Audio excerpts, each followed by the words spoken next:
Hi everyone, welcome to today's webcast around accelerating IT transformation for digital transformation. I'm Elena Andrew, Marketing Manager here at Insight, and I'll be your moderator. Before we begin, wanted to cover a few housekeeping items. The webcast console you're looking at can be completely customized. You can resize or move any of the windows that you have open. If you have questions during the webcast, you can click on the Q&A widget at the bottom and submit your question. All questions from this webcast will be captured and the presenter will address them at the end of the session. If you're experiencing any tech difficulties, please visit the webcast help guide by clicking on the question mark icon below the presentation window. The help guide covers common technical issues. Lastly, as part of this webcast, we'll be giving away a Kindle Oasis reader following the session. If you win the drawing, an Insight teammate will be reaching out to you in coming weeks. And now I'd like to turn this presentation over to Kent Christensen, Insight Practice Director. Kent, the floor is yours.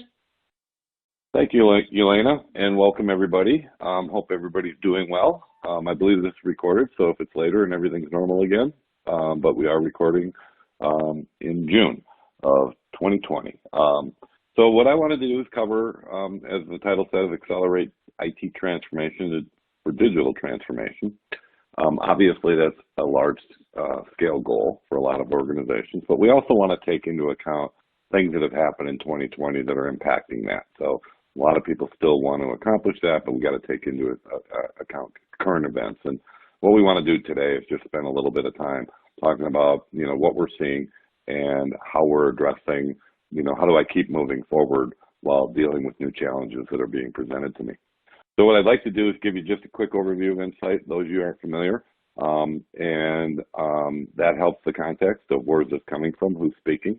And then we'll talk a little bit about what we're seeing in the world, and that helps again with context. And then we're going to start aligning to some of the Cisco as the sponsored data center solutions, starting with kind of, the big one is the converged and hyperconverged and what's the difference and how do you use them, and I'm going to give examples. But we'll talk about a little bit of some of the things that are current, right? How do people want to change their consumption given the existing environment? What are people doing for some of the new or even existing workloads like SQL Server, SAP, et cetera? What are people doing to enable remote workers in this environment? And then, kind of where are we going? What are we doing with AI and how does that project some of the digital transformation of the future? So with that, I'm going to start in a quick overview of Insight. Insight, if you're keeping score, has grown and expanded quite a bit in the last 3+ years. So Insight is about a $10 billion organization. It consists of 4 major supply or service areas, support solution areas. Each one of those could be an individual company. And we're going to touch briefly on most of them, but I am from Cloud and Data Center Transformation, so we're going to focus there, but you'll probably see us bringing in digital innovation capabilities, connected workforce, and supply chain. So supply chain is the legacy Insight. It's a large part of the organization, and it gets massive amount of technologies, some of the biggest organizations, including software. And this is where a lot of the software DNA comes from. Connected workforce, been a very busy spring. We need to connect our workforce in different ways. And so a lot of innovative things in connected workforce, et cetera, now and in the future, et cetera. Digital innovation, and we're going to talk a little bit about what's the difference between digital transformation and IT transformation. Digital innovation, never been more important. Think infrared scanners, scanning employees or people going into Disney World or whatever it is, tying that all together, connecting with the connected workforce, tons going on there. And I'm from the Cloud and Data Center Transformation Organization, and we'll talk a little bit about that. What are we to Cisco? We're the number 4 partner in the world, continuing to grow. In security, we're number 3. We had a tremendous growth with Cisco because they're a core part of a lot of our strategies, and we're going to talk about that today. So we're very relevant to Cisco, and Cisco is incredibly relevant to us. And so the euphoria over our mutual solutions is mutual, if you would. A little bit on the Cloud and Data Center Transformation, rolls right off the tongue.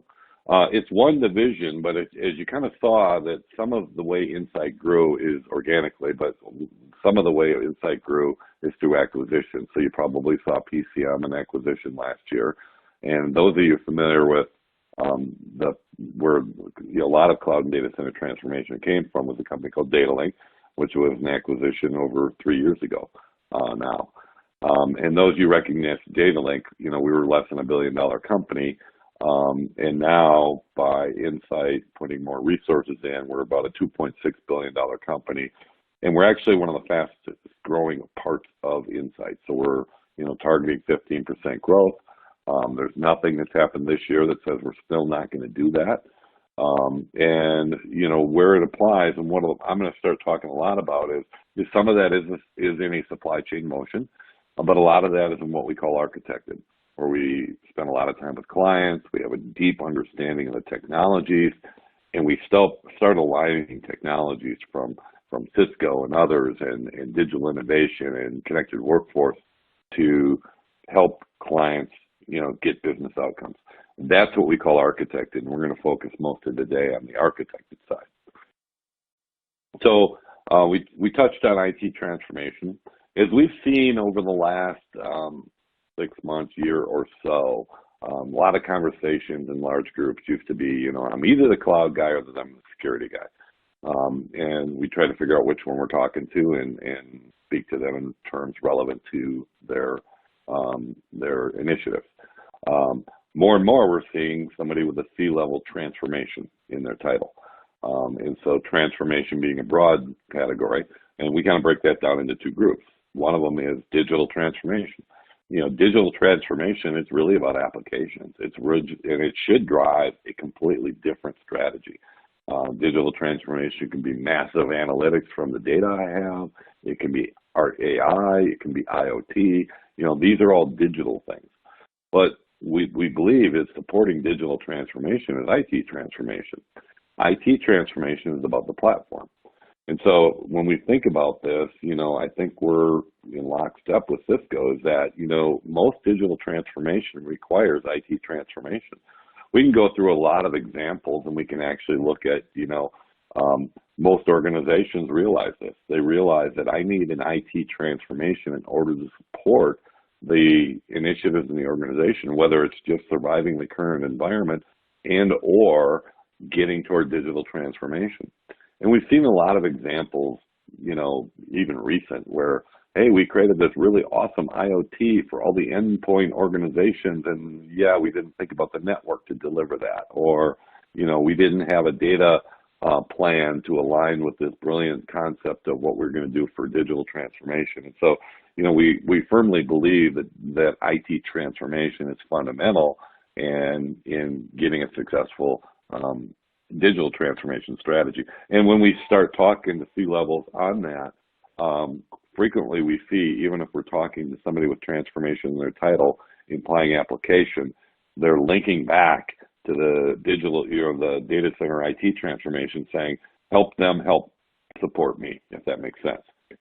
I know what I need. I know they need to help me. Let's work together on doing this, and that's what we're trying to do. Cloud is another big part of this. A lot of people, and I believe the cloud in general has accelerated because we're all looking for ways to continue to be in business and continue to move forward with the challenges that have been presented.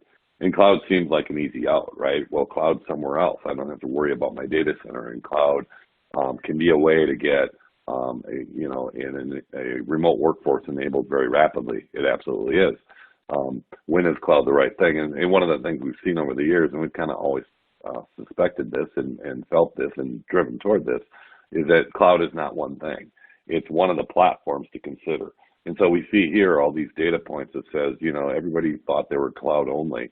Well, almost all of them have come back and said, no, that's not going to work. There's hundreds of examples of that.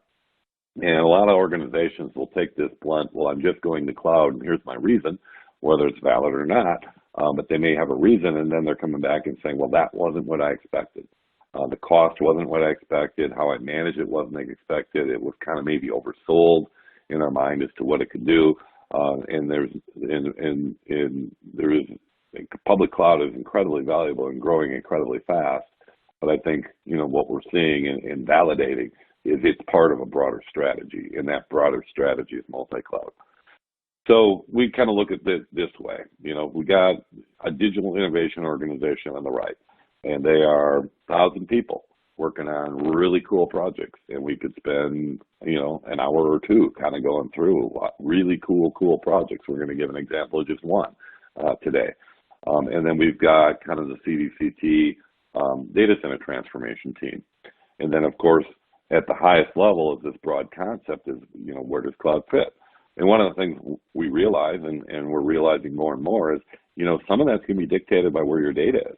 And we're going to get some examples of that. But if your data is all in the cloud, you're probably not going to move it to your data center because you want to. If it's all in your data center, it's really hard to move it to the cloud. And most importantly, if you're generating massive amounts of data at the edge, and you need analytics or decisions made at the edge in any sort of real time, you can't move it to the cloud to get that decision. So a simple example would be, do you want to move your data from your car to the cloud to determine if you should hit the brakes? That doesn't work. And so that's why you see AI accelerators in the trunk. And so really that is all basically saying there's a certain amount of data, and that's going to start driving your decisions. And so, we'll touch on that and how does that fit into your view of how you're architecting things. I think it's worth 30 seconds. Is why is data important?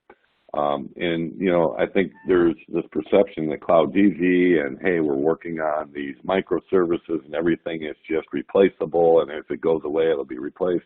Well, that's not so easy with data because data is important. So almost any organization is going to look at a lot of their data and say, this is really important, and I don't want to lose it. I don't want to lose it to somebody who wants to take it. I don't want to lose it because it's our intellectual property. It's the lifeblood of where we're going. It's feeding digital transformation. So there's no question that most data is important, and we need to understand its life cycle of when it's important. But there's a couple other concepts. One is that data is heavy, and so when we look at the massive amount of data that we can move, and you realize that no matter how fast your network is, the speed of light is going to limit how fast you can move it. If cost was no object, physics will tell you what data you can move and at what cost that data is to move. And one of the secrets of cloud is, moving it costs a lot of money. Putting it in doesn't cost a lot of money, but using it and moving it does. So it's really important to understand that a lot of data gets really heavy and it's hard to deal with. And then the last part is the temperature.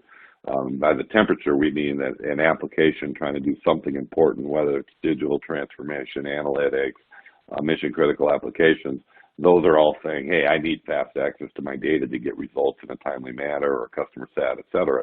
And then there's other data that I have to save just in case I need it, backup data, DR data, et cetera. And the difference in cost of those can be 2 orders of magnitude.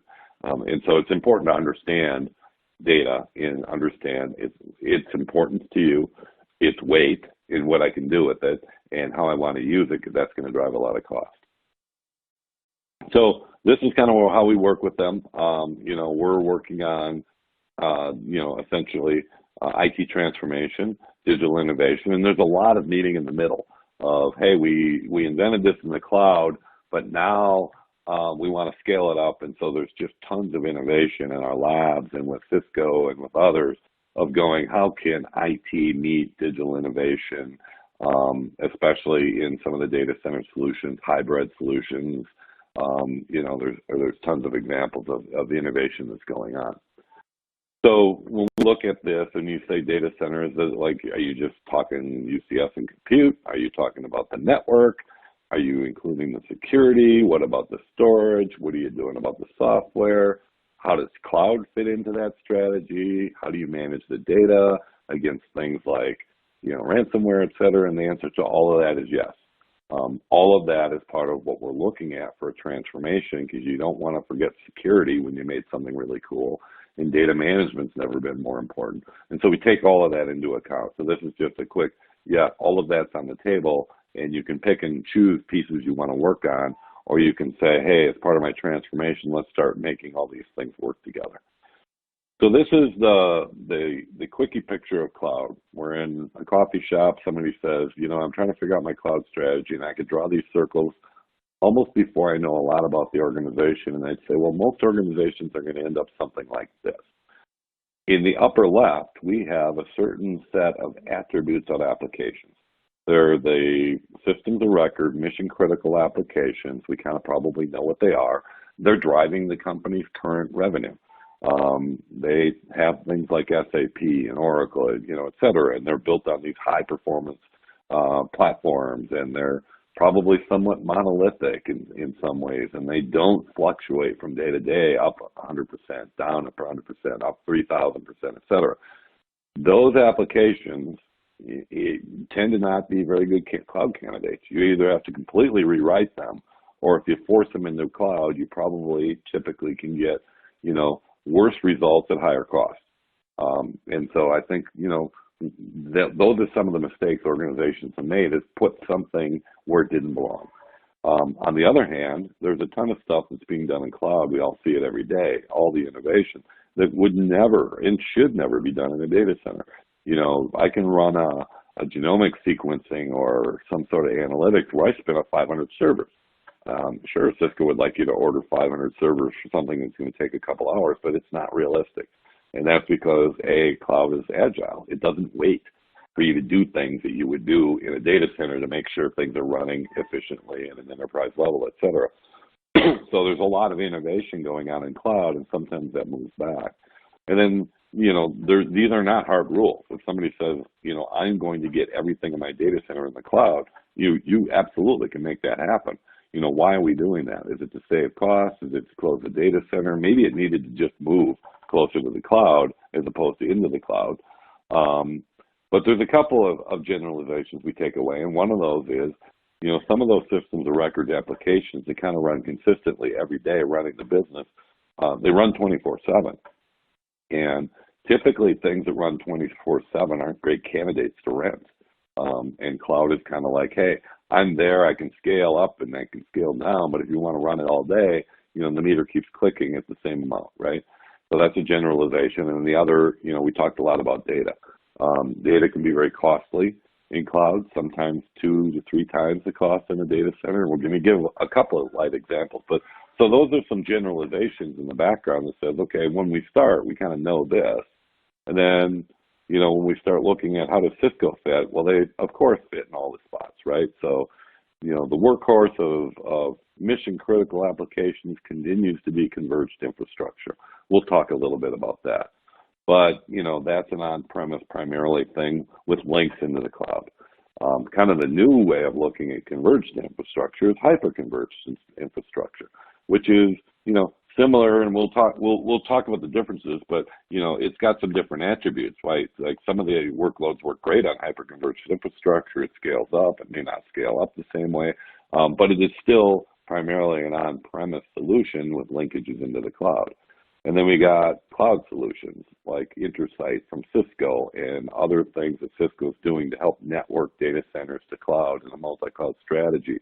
As we mentioned, somebody might want to close a data center. Well, they really want to just move, they still want to control those assets, maybe those converged infrastructures. And if they could just move those next to the cloud without putting them into the cloud, maybe that's the best solution. We see it going the other way. Cloud providers like, Microsoft with Azure Stack, or Google with Anthos, or AWS with Outpost are saying, look, I want to take some of my services I can provide to a cloud provider and give them to somebody on premises. And so those are strategies that we're working with very diligently, and then how you weave that all together. So that can be a complicated picture, and somebody could be looking at their current environment and saying, well, how do I map that in there? So let's give some examples. The first is to talk about, I think a lot of people know this, what is the difference between converged infrastructure and hyperconverged infrastructure? Which is good and which is better, and what are they? And so converged infrastructure has actually been around for quite a while. And Cisco really was, I would say, to the most part, the grandfather of this, right? So even though they were fairly new in the server business around 2010, 11, they were all of a sudden the core of this thing called converged infrastructure, because they brought this software-defined unified compute, aligned it to a unified network strategy, which fit into a lot of organizations' current network strategy, and then combine that with a best-of-breed storage from an EMC or a NetApp or later a Pure Storage, et cetera. And that together, by bundling those solutions together, became a converged infrastructure. Now the industry evolved over, the years later and came out and said, well, that's interesting, but what about this idea of hyperconverged? In hyperconverged, you don't buy storage and compute from separate people, you actually design them together.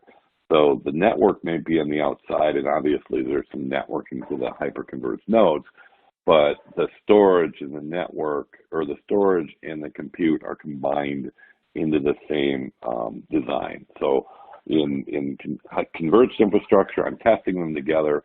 In hyperconverged infrastructure, I'm designing them together and deploying them.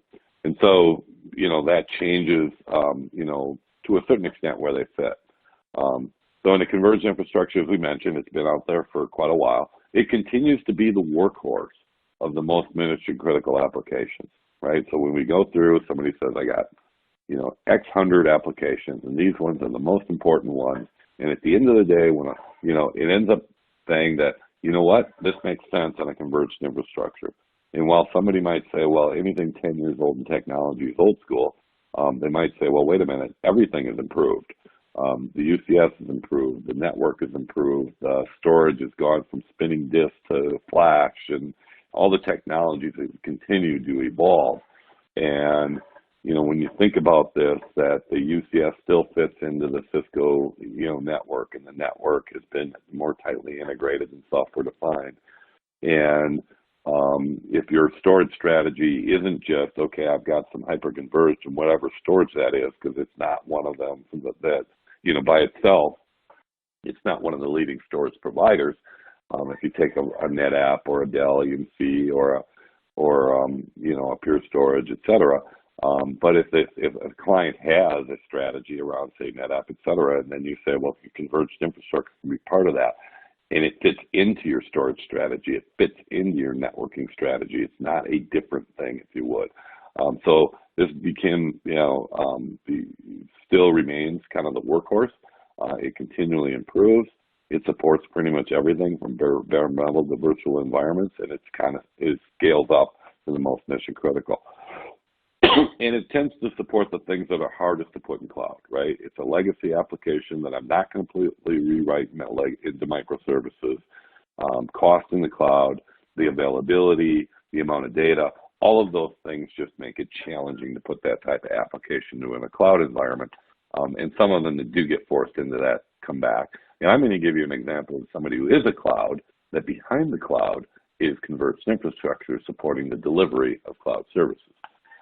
Hyperconverged, kind of the new kid a few years ago, right? And if you only sold hyperconverged, you just say, oh my gosh, converged, look at all the architecting of different components from different vendors, and isn't that hard? And look at my awesome solution. It's everything's in a box. And so the picture on the right is kind of small, that's 4 nodes, and I could go to 400 nodes if I want to. So it's a scale out, hey, this is how all the mega data centers are built from AWS, right? It's a solution where I just continue to scale it out by adding these nodes that include both compute and storage. And so they're scaled together versus independently from converged, good or bad, et cetera. It's got a software-defined integration. So, a storage fabric from company A or a network are glued together with a strategy from for NetApp, they might say it's the data fabric that feeds us, it weaves us all together. In a hyper-converged infrastructure, it's some other software. It's the software that hyper-converged. And it's brilliant software that's taking all these nodes and making them work as a seamless system. So it scales out. For the most part, it's only virtualized environments. So it is not a bare metal solution. And a lot of times you're going to see that the way you manage it, and the management is simpler because I don't have to, go to potentially a GUI for storage and a different GUI for server and a different GUI for compute. Now, there's a lot of ways to say, well, that's controlled from one place too. But this can't be controlled separately. It needs to go up to it. So it became simpler. And so where did it grow up? It grew up in remote data centers, right? I don't have the expertise to have a networking expert and a storage expert, so I need something simpler. And converged infrastructure, our hyper-converged infrastructure was simpler to manage. It was simpler to add into a solution. Or I needed something that was going to grow with me. And so VDI was a perfect example where I experimented with 200 virtual desktops, but I needed to scale to thousands. And so I could start on hyper-converged and not have to size to the destination, but I could, add as I grow. So in a way, it's a little bit of a cloud consumption model. Now in Cisco's strategy, I can do both. I can do converged or I can do hyper-converged. And an individual client can say, you know what, I got needs for mission critical applications that would benefit most from converged infrastructure. And oh, by the way, not totally intuitive, and this is a generalization, converged infrastructure tends to actually be more cost effective than hyper-converged for the same amount of, et cetera. Obviously your mileage can differ depending on the pressure you put on the environment, et cetera. But we see overall, and we do, hundreds of millions of dollars of this, that converged infrastructure is not more expensive than hyper-converged.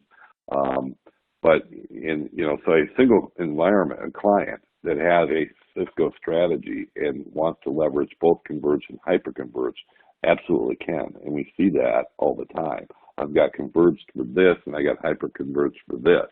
And oh, by the way, they can be managed through Intersight and other management, and they fit into the network strategy and the software-defined compute model, similar, et cetera. And it's not an or. If you're a startup and you only have a hyper-converged, then you kind of have to say, look, you either choose me or them, right? You can't have both and have any similarity in the management. Either you put me in the corner and let me do my thing, or you have me sweep the floor. Even if you're a larger organization that is acquired, because everybody has to have a hyper-converged strategy, but if you acquired it, does it really fit into your other strategies? So, name the big technology company that has a big storage strategy, a hyper-converged strategy, and other strategies, and say, well, how do they really work together? And in Cisco, they absolutely do. So let's give an example. Now, not everybody has the luxury of this client, but this client got to start kind of fairly new. Obviously, there was things they had to bring along because there was mission critical applications running the business. But what they had an opportunity to say, I'm leaving a data center environment that happened to be a parent company and building out my own data center environment. So let's call this the data center move on steroids, where I get to make these choices as though I don't have a lot of baggage of just making incremental changes. So the first thought is, okay, if I'm going to build this awesome infrastructure to run the company, it has to be redundant. Do I want to build a data center? Absolutely not. Where do I want it? I want it right next to the cloud so I can leverage the cloud. I don't want it in the cloud because that math didn't take very long. And so what they did was they started by saying, okay, the concept is I'm going to put this in this case, Equinix data centers, but anybody connected to cloud that has massive access, high network access, low latency access to all the cloud resources and multiple providers. So they're kind of right in the middle of the market there. And then we started building up the architectures. Part of that was from a zero touch ACI-like network, right? So, hey, as I provision things, I don't want to be reconfiguring the network. I would like to build that into my software. Another part of it would be, as we talked about, let's build in converged infrastructure for my mission critical applications. My parent company used one version. We decided to switch, but basic concept is I'm still using converged infrastructure for my mission critical applications. I was able to reevaluate that decision and come to kind of the same conclusion with maybe some change on which storage is included. How do I do my innovation? I'm next to the cloud, so I have all kinds of resources, but I certainly don't want the constraints of a converged where I size for an outcome. I want some more flexibility, and in there they chose an hyper-converged infrastructure, which was allowed them to scale up and down and had some integration in with the cloud, et cetera. And then in their case, they built out a service broker. So kind of pulled back the entire truck and built out a strategy to say, I can run the company, I can do my innovation, I have access to cloud, I've built in automation, I've built in, even innovative things like a zero-touch network, zero-touch compute, easy to access storage, automated provisioning, a lot of awesome stuff there. some of the other things they did was they said, well, I certainly don't want to run a data center. I really don't necessarily want to run this stuff. And maybe I don't want to pay all up front because that would be cloud-like. And so one of the things we did for them was we said, okay, we'll operate it for you. So we built it, and then they said, okay, you operate it, and then we'll obviously give you the directions of what we're trying to do, but you're doing the behind-the-scenes operational. And oh, by the way, you're charging me for what I need. And so they've changed their operational model and their consumption model in the process, which is actually a decent transition to what we're seeing from a need to change consumption model. A lot of people are saying, and we can see all the data from all the analysts that says, hey, the economic environment is challenged at best, and there's a lot of uncertainty in it, and people don't want to buy, millions of dollars of CapEx, big iron hardware up front when they don't know exactly what they're going to need 24 months from now because A, of the massive changes, and B, of the uncertainty. And so we're seeing this concept of as a service, pay as you go, call it what you want. There's different ways of doing that. And what does it do? Well, if there's cloud in my world and there's other, let's say private and hybrid, I can align the consumption models. I can start to consume kind of like public cloud. I don't have to pre-buy a cloud for the next 4 years because that's the way they want to sell it to you. They sell it to you as you need it. So pay-as-you-go does that, right? It could be a financial tool. Some people are trying to preserve cash more accurately. They're trying to preserve capital. Some organizations will say, look, I need the access to the capital in case there's some rough seas ahead. And so I don't want to expose my capital by, giving it up in some way, i.e. why some of the big CapEx and numbers we see are on the decline. And so if you can go in and say, look, I can reduce risk and help you preserve capital and maybe stretch it out, et cetera, there's solutions. It can be a bridge to a cloud strategy. If I think I'm going to end up with X% in some cloud, this gives me a bridge because it gives me more flexibility than things I might buy for multiple years. And so it is a way to reduce risk from both uncertainty in the business model and uncertainty in the cloud model. So that's what we're seeing really, really, really accelerate. We're not alone. Analysts kind of came into the year by saying, hey, there wasn't a lot of this, less than 1%.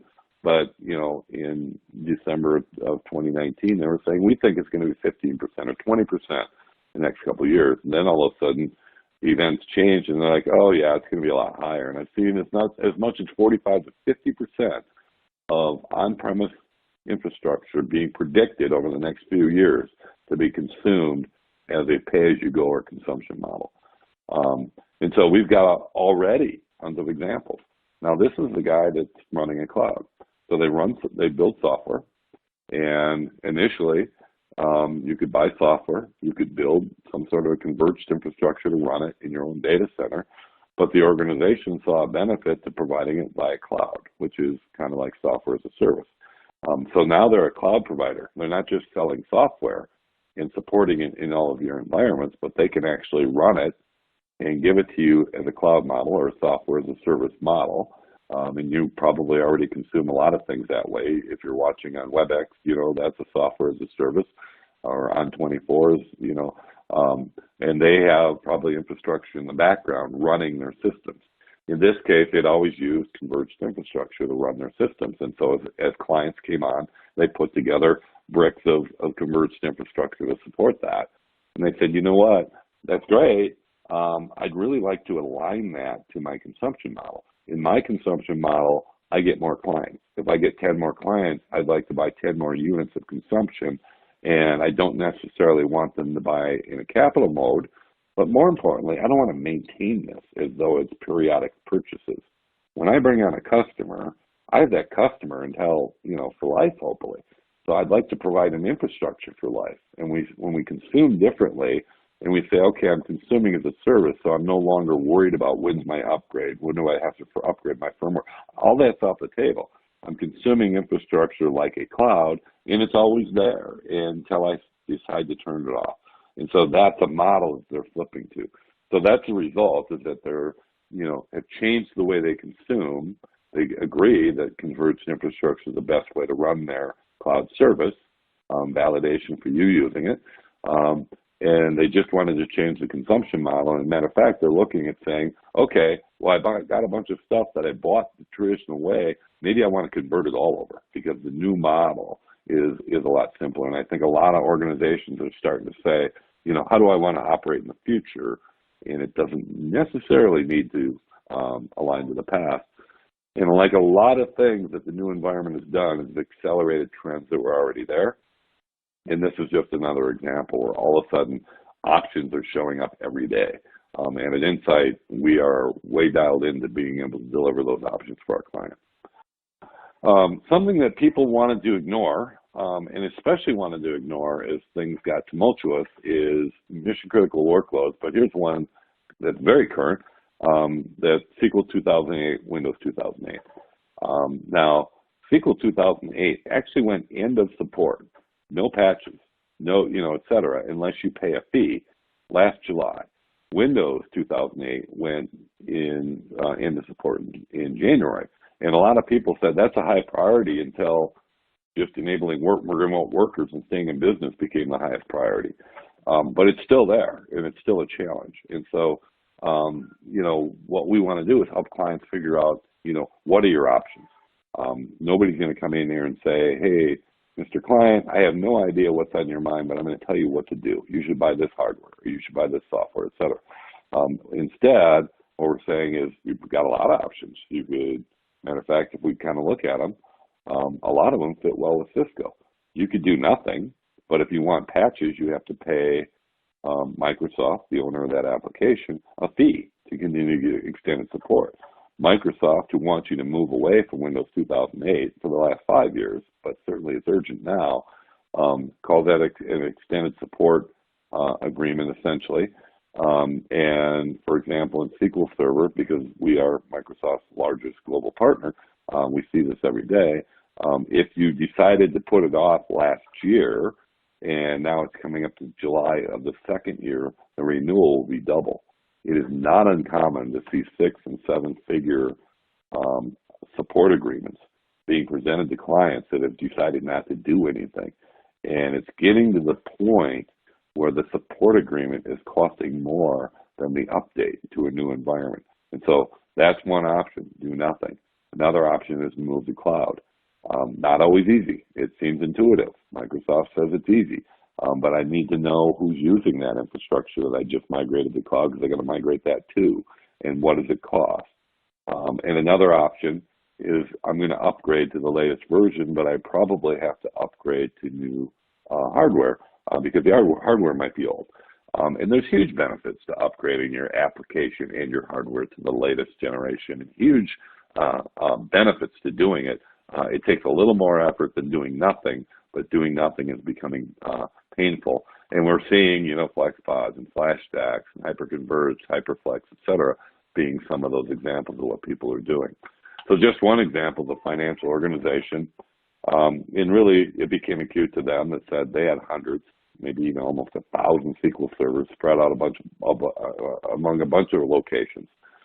And so they understood right away that extending support. And the latest data we have around the turn of the year was that over 50% of all SQL in the wild was still on 2008. So half the people haven't done anything. This is one of the people that a year ago said, I'm going to do something before the first deadline hits.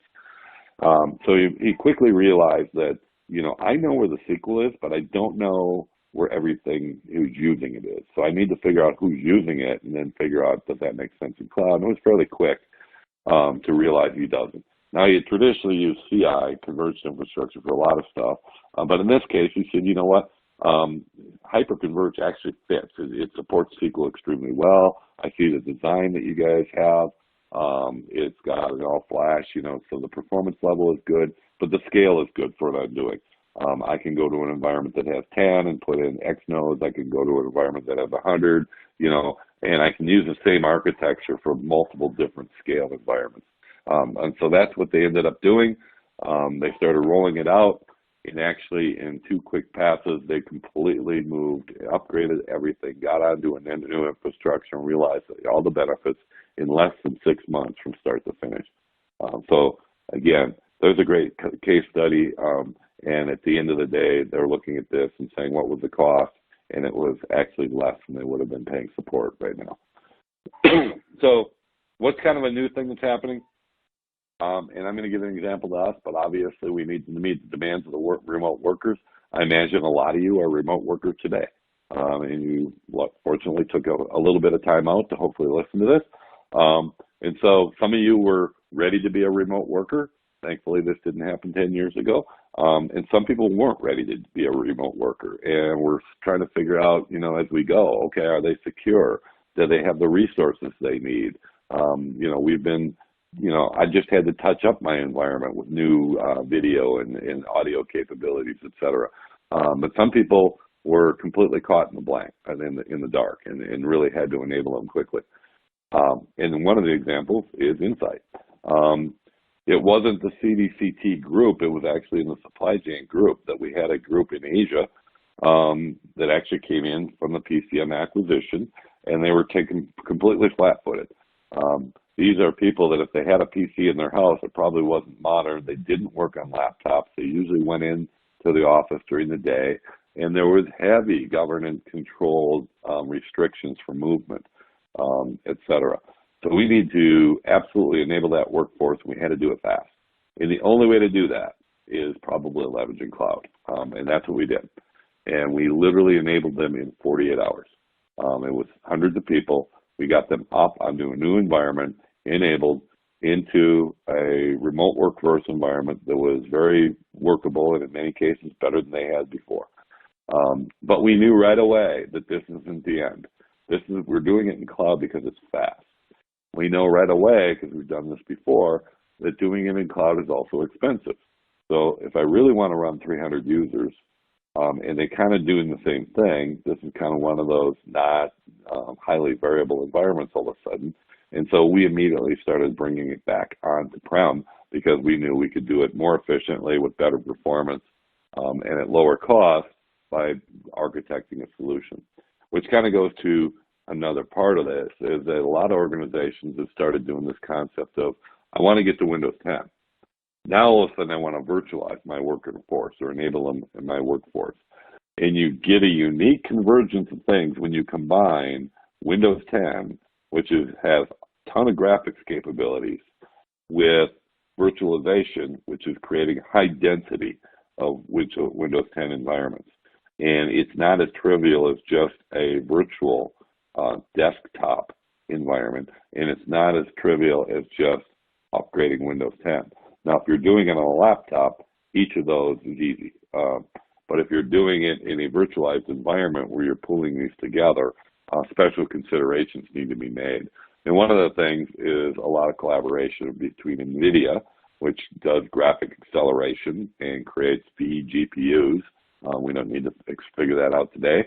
Hopefully you can come back and we can go and explain why a GPU accelerates the graphics needs in Windows 10 and therefore makes the success of implementing that. And I can put vGPUs into a HyperFlex platform and scale it out as I scale up. Kind of like our previous example of a scale out architecture for VDI. So a perfect example. So then, what about that AI thing? What about that digital transformation? What's kind of the cool stuff coming? So we could take a little bit and we could spend a lot of time about all the cool stuff that's happening with, how are we dealing with the existing environment and how is AI helping us? And, and what are we planning on doing with analytics and data and machine learning and everything? And this is something we've been investing in for quite some time. Again, with our partners, our storage partners, but especially with Cisco. We have DGX technology from NVIDIA in the lab. We have storage technology that can, obviously AI can generate data. There are certain companies that feel like they handle data extremely well. They're probably right. And there are organizations that convert combined. So the concept of we converged infrastructure for AI is called a FlexPod AI or a FlashStack AI. And there's different variations of that, but it is really just taking the same concept of compute, maybe accelerated with GPU chips, best of breed storage, and combining that in whatever need I need to get it out to the market. And so all of these things in our lab, and we're actually working with our digital innovation team and our clients just to show some really cool case studies. But this one's actually kind of interesting because what we see as people do digital innovation, and a lot of times I'd like to give like 5 or 6 examples of digital innovation, and somebody could say, oh, that's kind of like what I'm trying to do but different, but I see where it could apply. So this one is in transportation. It happens to be railroads. And, you know, you can imagine a lot of people in transportation have maybe a similar problem. But in a railroad, they use tracks. They have, you know, tens of thousands of miles of tracks, and they need to be maintained. And the way they maintained them in the past was somewhat manual.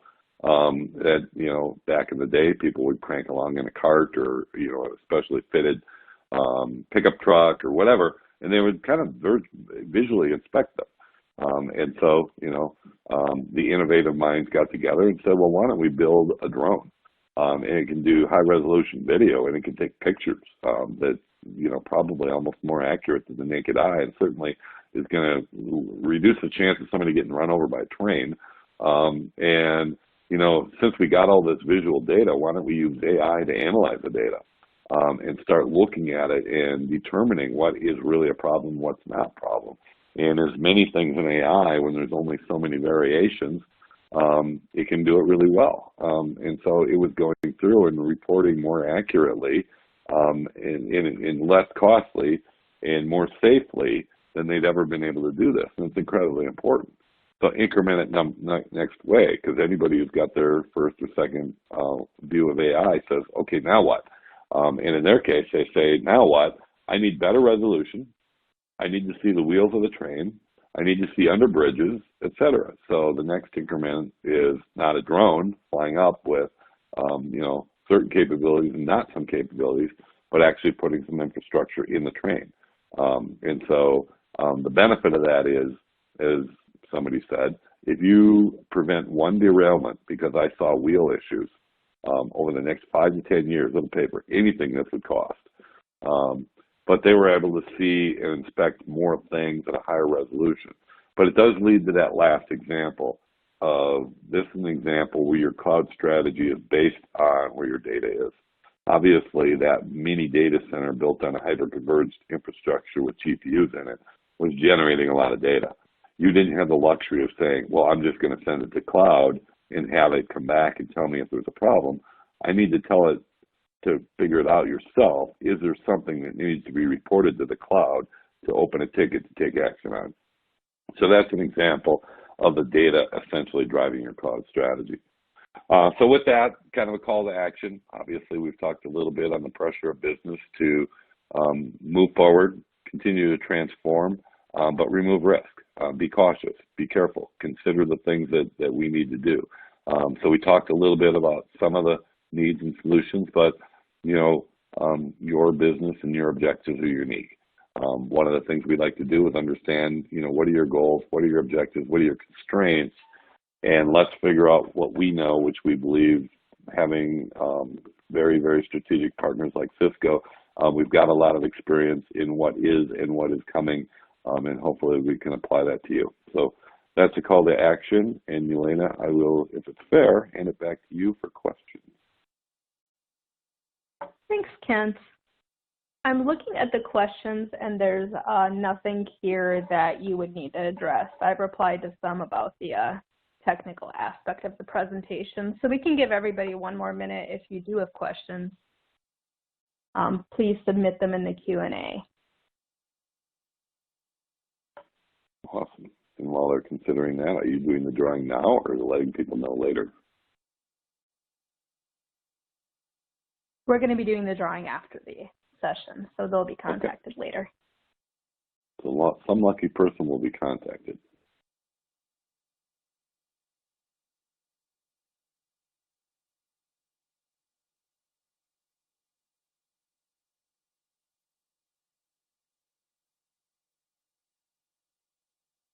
And I'm not seeing anything come in, so we can close this out. Thank you, everyone, and thank you, Kent. All right, thank you.